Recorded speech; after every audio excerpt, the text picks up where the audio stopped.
매일 성경과 함께하는 오늘의 큐티 시간입니다.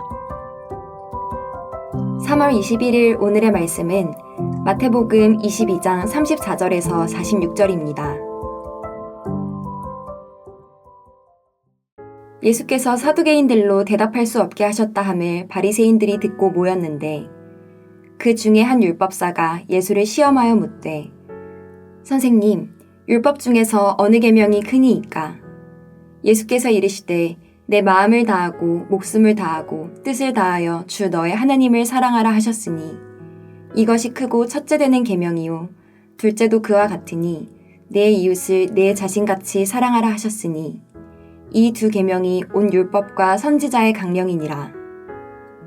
바리새인들이 모였을 때에 예수께서 그들에게 물으시되 너희는 그리스도에 대하여 어떻게 생각하느냐? 누구의 자손이냐? 대답하되 다윗의 자손이니이다. 이르시되 그러면 다윗이 성령에 감동되어 어찌 그리스도를 주라 칭하여 말하되 주께서 내 주께 이르시되 내가 내 원수를 내 발 아래에 둘 때까지 내 우편에 앉아 있으라 하셨도다 하였느냐. 다윗이 그리스도를 주라 칭하였은즉 어찌 그의 자손이 되겠느냐 하시니 한마디도 능히 대답하는 자가 없고 그날부터 감히 그에게 묻는 자도 없더라.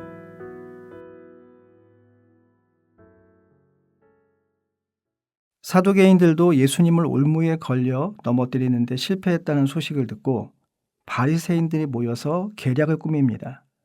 그리고 그들은 자신들의 대변인으로 율법사를 세웁니다. 율법사가 예수님을 시험하여 묻습니다. 율법 중에서 어느 계명이 큽니까? 사실 이 질문은 랍비들에게 중요한 관심사였습니다. 랍비들은 모세오경에 있는 계명 중 무거운 것과 가벼운 것을 자주 구분하였습니다. 따라서 율법사는 예수님이 랍비들의 입장과 상반된 답을 할 경우에 그분의 권위에 타격을 입힐 수 있다고 생각했을 것입니다. 예수님은 유대인들이 날마다 아침과 저녁에 암송하는 쉐마의 핵심 부분을 인용하여 답을 하십니다. 내 마음을 다하고 목숨을 다하고 뜻을 다하여 주 너의 하나님을 사랑하라 하셨으니 이것이 첫째 되는 계명이요. 자, 이 정도면 바리새인들도 충분히 만족할 만한 답변이었을 것입니다. 하지만 예수님의 답은 여기서 끝나지 않습니다. 이번에는 레위기 19장 18절을 인용하여 말씀하십니다. 둘째도 그와 같으니 내 이웃을 내 자신과 같이 사랑하라 하셨으니 이 두 계명이 온 율법과 선지자의 강령이니라.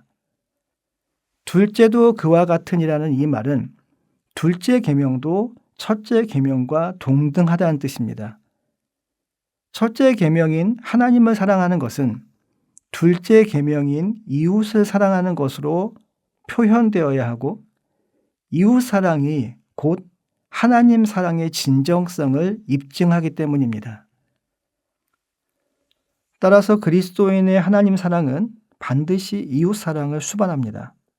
그리고 그리스도인의 이웃 사랑은 하나님 사랑에서 기인할 때에 그 사랑을 통해 하나님의 뜻을 이룰 수 있습니다. 그런 점에서 그리스도인은 그리고 교회는 하나님을 사랑하고 이웃을 섬기는 존재로서의 정체성을 지닌다고 할 수 있습니다. 물론 바리새인도 율법이 하나님 사랑과 이웃 사랑으로 요약된다는 점엔 동의했습니다. 하지만 선한 사마리아인의 비유에서 보듯이 그들은 이웃 사랑의 대상과 정도의 한계를 정해두었다는 점에서 예수님의 답변과 달랐습니다. 그런 점에서 이웃 사랑은 이웃의 필요를 돌아보고 채워주는 것으로 표현되어야 하며 그러한 실천으로서만이 하나님 사랑이 입증된다고 할 수 있는 것입니다.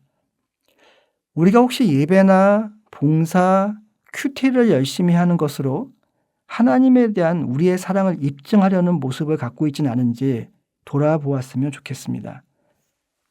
41절에서는 바리새인들에게 예수님이 질문하십니다.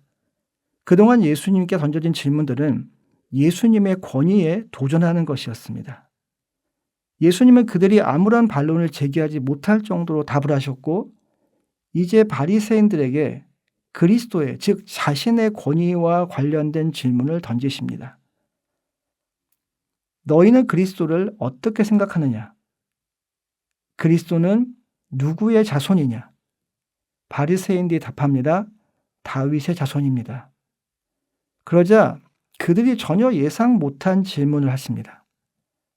다윗이 성령의 감동을 받아 시편 110편에서 그리스도를 주님이라고 부른 것은 어떻게 된 것이냐? 어떻게 그리스도가 그의 자손이 되겠느냐? 바울이 예수 그리스도를 육신으로는 다윗의 후손으로 태어나셨으며 성령으로는 죽은 사람들 가운데서 부활하심으로 나타나신 권능으로 하나님의 아들로 확정되신 분이라고 말했던 것처럼 그리스도께서 다윗의 자손이신 것은 분명하지만 그분은 인간의 차원을 넘어서는 하나님의 아들로서 다윗과 비교할 수 없을 정도로 큰 분입니다. 따라서 다윗이 그분을 주님이라고 부른 것은 당연한 일입니다. 자, 이 당연한 사실을 바리새인들은 알지 못했기 때문에 예수님의 질문에 아무런 답을 할 수 없었습니다. 예수님의 질문이 논리적으로 답할 수 있는 것이 아니라 믿음의 고백을 요구하는 신앙적 도전이었기 때문입니다. 이러한 도전은 오늘 저와 여러분에게도 주어질 수 있습니다. 아니, 어쩌면 오늘 본문은 저와 여러분에게 질문하는지도 모르겠습니다. 너희는 그리스도를 어떻게 생각하느냐? 우리도 혹시 예수님을 인간적인 차원에서만 이해하려 하는 것은 아닌지, 복음서를 묵상하고 때로 공부도 하지만 이성적으로만 예수님을 알아가려고 하는 것은 아닌지 돌아보았으면 좋겠습니다. 예수님을 우리의 그리스도로 충분히 이해하기 위해서는 하나님이 주신 이성을 사용하여 탐구하는 것도 필요합니다. 하지만 성령의 도우심을 구하며 다윗의 자손이자 하나님의 아들로 이해하고 고백하는 그 믿음이 우리에게 절대적으로 필요합니다. 오늘 저와 여러분의 말씀 묵상에 주신 말씀에 대한 아멘으로서의 우리의 삶에 우리의 신앙 고백이 담기기를 기도합니다. 기도하겠습니다. 하나님, 오늘도 말씀을 통해 주님을 더 알아가게 하시고 우리의 삶을 돌아보게 하시니 감사합니다.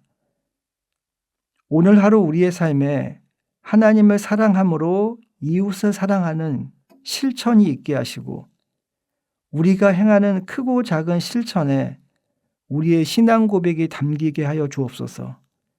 예수님의 이름으로 기도하였습니다. 아멘.